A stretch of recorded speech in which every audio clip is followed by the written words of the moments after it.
రంగారెడ్డి జిల్లా అత్తాపూర్ డివిజన్లో గోవర్ధన్ రెడ్డి, ప్రవీణ్ రెడ్డి, భాస్కర్ గౌడ ఆధ్వర్యంలో మాజీ భారత ప్రధాని ఇందిరాగాంధీ 105వ జయంతిని పురస్కరించుకుని వేడుకలు ఘనంగా ఏర్పాటు చేశారు. ఈ కార్యక్రమానికి ముఖ్య అతిథిగా డీసీసీ అధ్యక్షుడు చల్లా నరసింహారెడ్డి, రాజేంద్రనగర్ నియోజకవర్గం సీనియర్ నాయకుడు జ్ఞానేశ్వర్ ముదిరాజ్ పాల్గొన్నారు.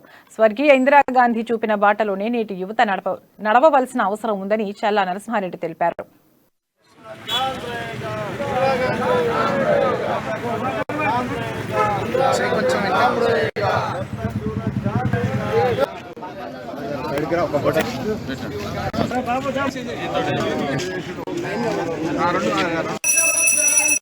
ముఖ్యంగా ఇందిరాగాంధీ గారు బాల్యం నుంచి కూడా ఈ భారతదేశంలో తన తండ్రి జైల్లో 12 సంవత్సరాలు ఉంటే బాల్య వయసు నుంచి కూడా భారత దేశంలో రాజ్యాంగంగా వారు ప్రధానిగా అయిన తర్వాత ఈ దేశంలో ఒక ఉక్కు మహిళగా, మొదటి ప్రధాని మహిళగా, అదేవిధంగా ఎన్నో సంస్కరణలు తేవడం జరిగింది.